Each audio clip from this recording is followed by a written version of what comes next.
Welcome to the Pulse Check podcast, and I have today here with me Yoong Chung, responsible for data across APAC, the expert in data all the way from strategy management, implementation together with our clients. So really happy to have you here for the session. There's so many questions I'm looking forward to ask you, but before I go into detail, there's of course the standard icebreaker.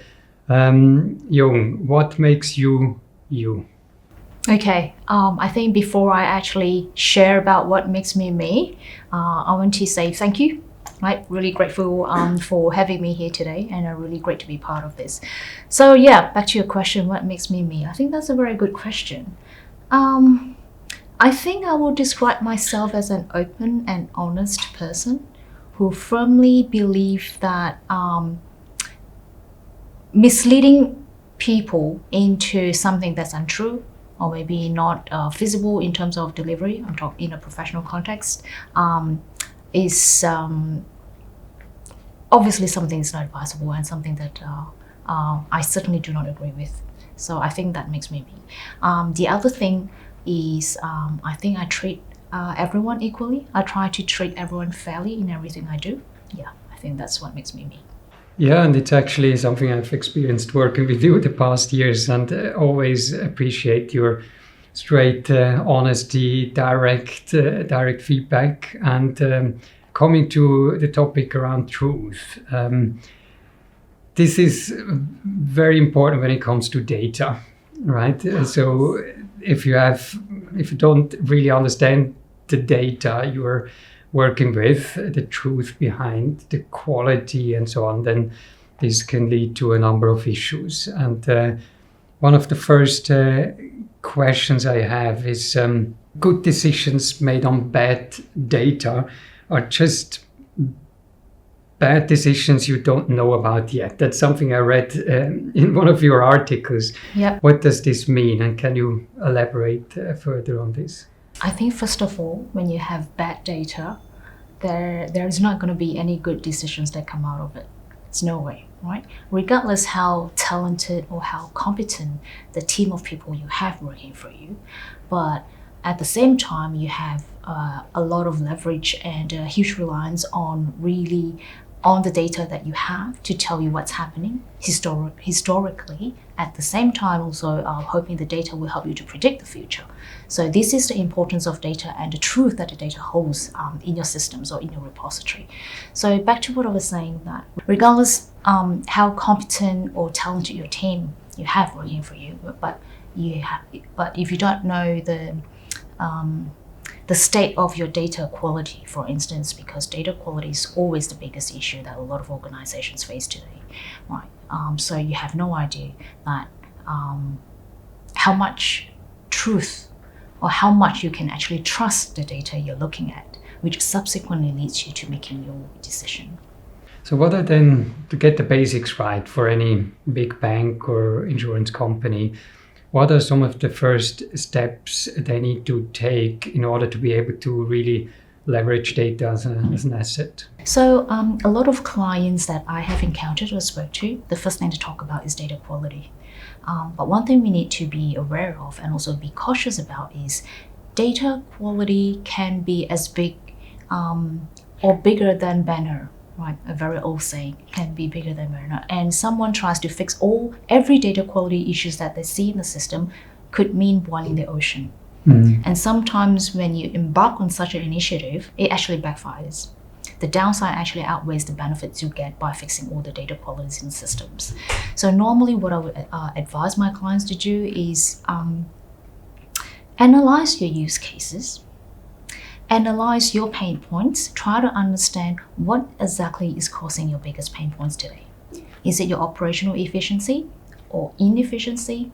Is it your reporting that is reporting incorrect numbers and subsequently leading to a lot of manual interventions, or maybe not meeting regulatory requirements, which could result to the banks or financial institutions or the client's exposure to unnecessary risks, which can be mitigated.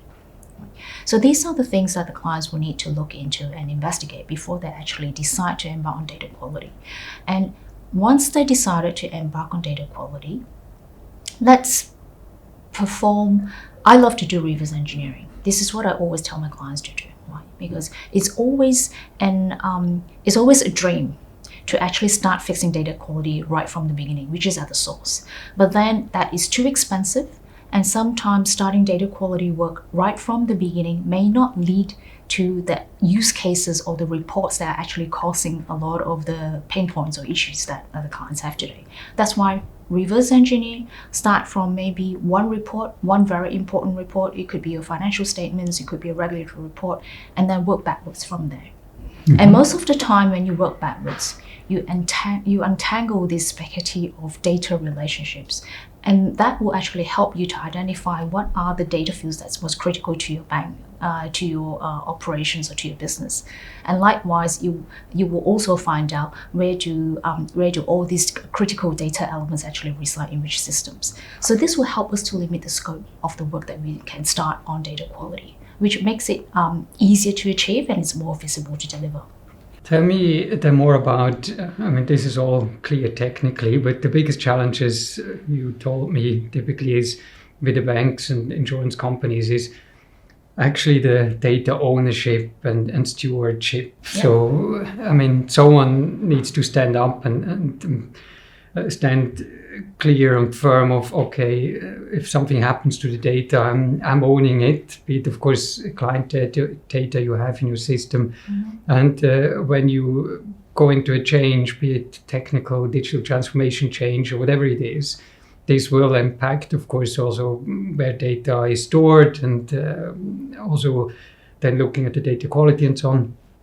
So someone needs to own that. So can you tell me about data ownership and stewardship? Okay. So when we talk about data ownership and stewardship, we start to get into the data governance realm, right?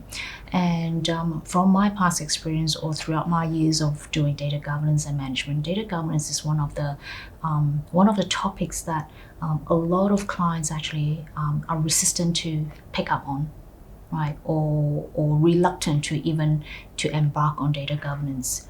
Despite them knowing how important data governance is.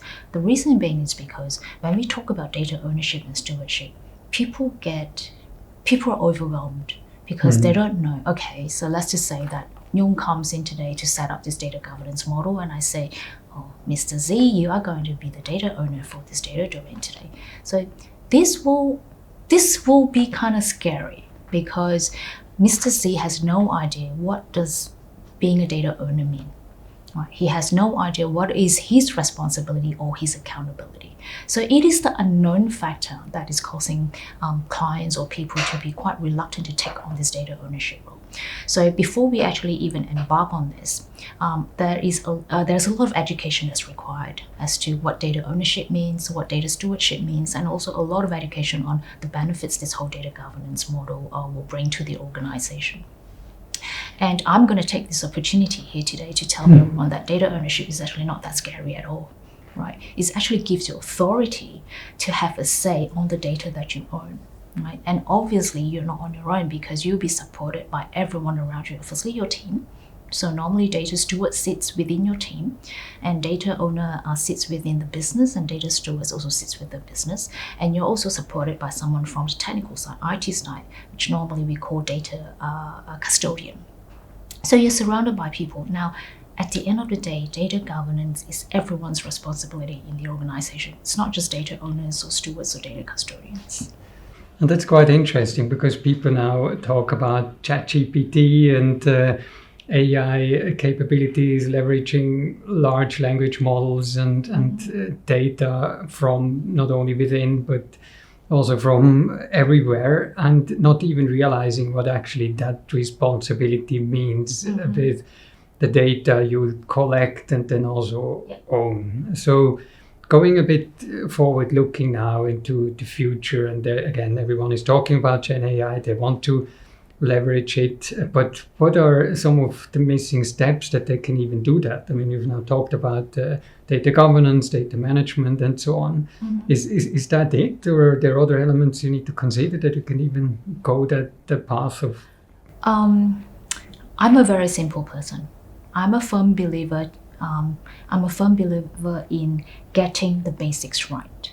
Right. So what are the basic ingredients we need today to ensure a successful AI or machine learning project? Right. So what is AI? What is machine learning? Has anyone actually thought about that? I know AI has all this automation, and it is artificial intelligence. It's supposed to help you to do things, and to a certain extent, it is supposed to help you make decisions, right? But before AI can actually get there, what is it that we need to do? When first AI comes about, it's like a child, isn't it? We need to nurture the child. We need to feed the child with nutritious food so it can grow up healthy. It's the same thing. What do we feed into the AI models to get them to learn, to be more intelligent as each day goes by? It is data, right? And it's the same thing. You feed it bad data, it will just learn all the incorrect behaviors. So you got to get your basic data right so that you feed the correct data for your AI models to learn the basic things. That brings me to the next topic, unstructured data. I mean, there's so much data around, and then with now introducing Gen AI, of course, there's even more data we feed. How can we structure the unstructured? So how do you bring structure, I mean, after all the basics are done, into the data that then your clients basically bring together? I think the question is not so much structuring the unstructured data. There are a lot of tools out there in the market that perform this really well in terms of helping clients to structure unstructured data. But I think the million-dollar question is, what is the use case of the clients to have the unstructured data to be structured so that they can get a lot of value out of that unstructured data, very specifically for this use case. As you mentioned, there are a wealth of data out there, right? Let's just say they're all unstructured. I'm capturing all of these, or an organization is capturing all of this unstructured data. How do we know which one to structure so that at the end of the day, I get value out of it? We don't know. Again, reverse engineering. If there's a use case whereby I'm very clear that I need to get these data points to fit into my use case, then we start looking into the unstructured data, unravel it to see which part of this unstructured data actually contains these data points. Once you have identified that, meaning that limit the scope of the unstructured data, or limit the volume of unstructured data you have, because that addresses some of the data points that your use case needs, then only you start structuring it to give it some structure. And there's so many good examples where I see that some of the banks, insurance companies are not there yet where they should be. So, for example, calling me and talking in Cantonese to me. Of course, I live in Hong Kong. Maybe I should have picked up Cantonese. That's on me. But I mean, I'm Swiss. I put in for sure the flag that my preferred language is English. Yeah. So maybe just talk English to me. It's a bit easier. Then I don't need to first say, please switch to English. And that's such a basic element of leveraging the data that is definitely in the system, right? Exactly. And there's other examples of, for example, I have made a transaction to actually rent a car in Switzerland as I fly to Switzerland, of course, a Swiss person quite often. And then suddenly they call me back of, is that really a transaction I made? But it's a typical transaction type I'm doing very often, renting a car in the place I go to 2-3 times a year. Yeah. So again, also an example where they didn't leverage data enough. So before even talking about AI capabilities that bring the full future, there is easy use cases, right? I can also share one very classic example. Right, a relationship manager, for instance, calling up someone, asking them if you are interested in taking out a loan with the bank, right? Really attractive interest rates, but have you actually checked the savings account of this person? If this person is an existing customer, for one, and check the savings account. If someone has millions sitting in the savings account, you're not going to offer that product. You want to offer them ways to invest their millions that they have in the savings account. again, this is just leveraging very basic data elements. So coming to then maybe the final question. So 10 years from now, do you think we will have Gen AI all over because the banks and insurance companies have fixed all the basics and they can really nurture the data, or will we still struggle with basics? What's your feel? Where do we? I do feel that that will definitely be an improvement, but I have a feeling that I think the development of Gen AI or ChatGPT or any AI related models or capability may need to slow down a little bit for the basics to actually catch up, or to have the basics right, so that these AI capabilities can actually reach a new height. And in order for them to do that, you have to get your basics right. Mm-hmm. The other area which I think will emerge very soon and also very strongly, apart from data governance, is AI governance.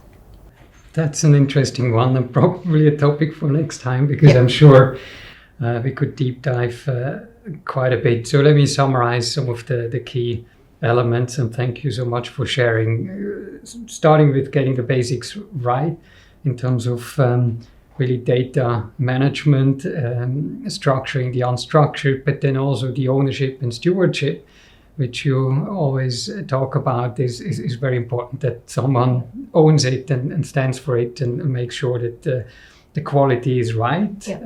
As we also talked about the truth. I mean, not always easy to say what's the real truth, but at least if you know, okay, this data is correct, you can definitely make decisions based on that. Anything I missed or anything else you would want to share? No, not really. I think you've summarized this pretty well. Yeah, I think you've become a data expert already. Yeah, I want to. No, it's definitely a very important topic. And thank you also for sharing your insights. And with this Pulse Check podcast episode on data with you, Yoong Chung, as our head of data across Asia. Thank you so much for the insights, and looking forward to the next one in a couple of months. Pleasure. Thank you. Thank you.